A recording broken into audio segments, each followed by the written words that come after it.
Hello students, in this lesson let us study about the impurities in the limestone.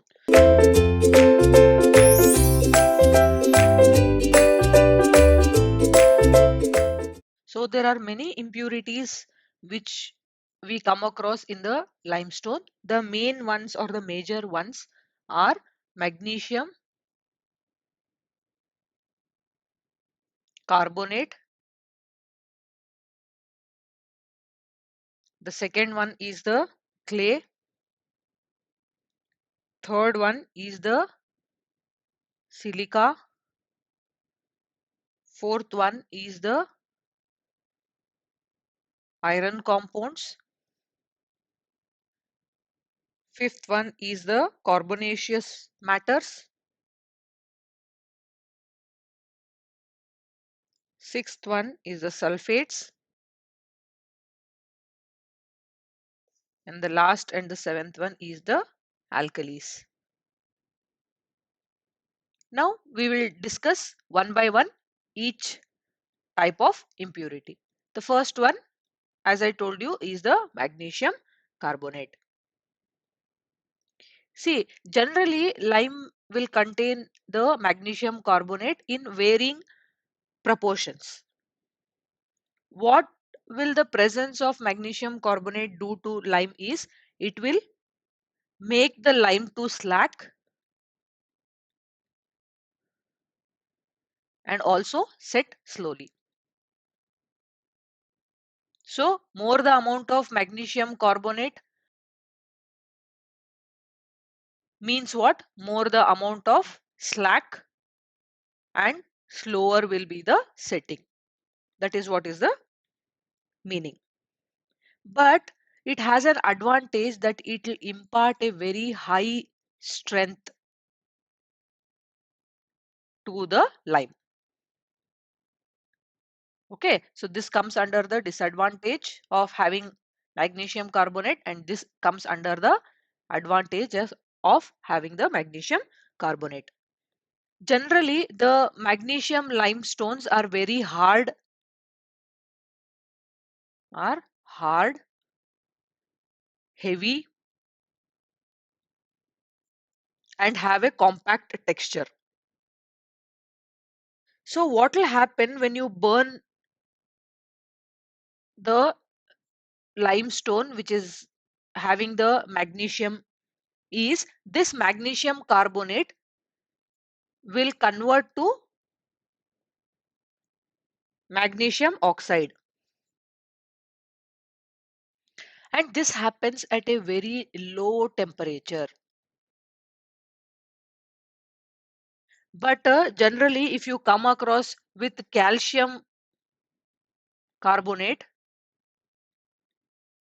in order to convert this to oxide or in order to oxidize this, we need a very high temperature.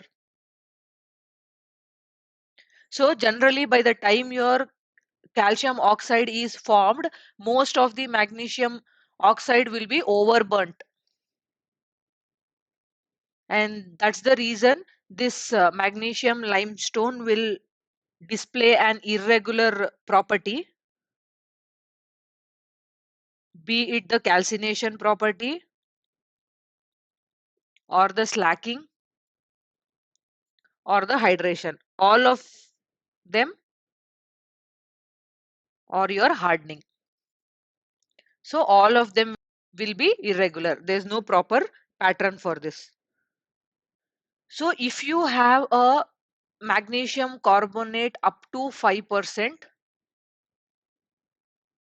or the magnesium oxide you can take. Okay, so up to 5% of magnesium oxide in the lime is good, and it will impart a very excellent hydraulic property for your lime. Beyond this, it will not be helpful. You can write imparts. Okay, so this is all about the magnesium carbonate. Next, let us move to the clay. Now the clay is mainly responsible for the hydraulic properties of lime. So the measure of the hydraulic property which the lime will impart will be because of the clay which is present in it. Also, the presence of clay will make the lime insoluble in water. That is, it will not dissolve in water. And how much of percentage is generally required for having the hydraulic property is somewhere between 10 to 30%. Okay. If suppose the clay is in excess is what? More. Then what will happen is this will stop slacking or arrest the slacking of the lime when water is added to it, right? Suppose if it is in very small quantity, small or less quantity of clay, what will happen is it will retard the slacking.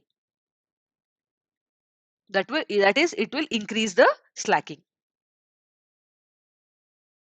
So if suppose there is a lime which will contain 3 to 5% of clay, then it will not display any hydraulic property. Okay, so not display, or it will not set or not harden under water. So therefore a apt amount of 10 to 30% should be present in the lime which you are using for any aqueous type of work. Okay. Moving on to the next one, it is the silica. So for silica, let us start studying about silica here. Now, generally, if silica is present in the free form, that is in the form of sand, this will have a very good effect on the properties of lime. So the effect can be determinantal, you can call it as. Suppose the silica content is very high in the lime. What will happen is it will exhibit very poor cementing property as well as the hydraulic property. So generally if there is around 15 to 20% of silica in the lime, then we call that particular lime as poor limes. Okay, moving on to the next impurity, it is the iron compounds. So this iron is present in the lime in the form of different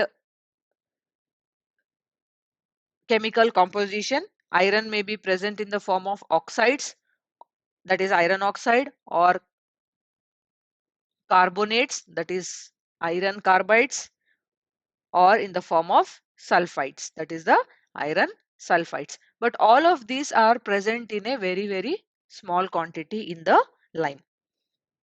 So generally all this will convert to Fe2O3 when you do the calcination, and also at very low temperature they will convert to Fe2O3. Suppose the temperature is very high during the calcination, what will happen is these iron will combine with the lime and silicates to form very complex silicate compounds. Generally in the lime, the pyrite and the iron sulfides are very undesirable. You should not have these components present in your lime. So generally 2 to 5% of iron oxide are present in the hydraulic limes. The next one is the carbonaceous matters. See, these are very rarely present in the lime. Okay, suppose this is present in lime, it is telling you that the quality of the lime is very, very poor. The next one is the sulfates. Okay, suppose if sulfates are present, it will slow down the slacking action and will increase the setting rate of lime. And last one is the alkalis. So suppose your lime is a pure lime, then it should not contain any alkalis. It should be free from alkalis, or else it will become undesirable. See, up to 5% it is okay.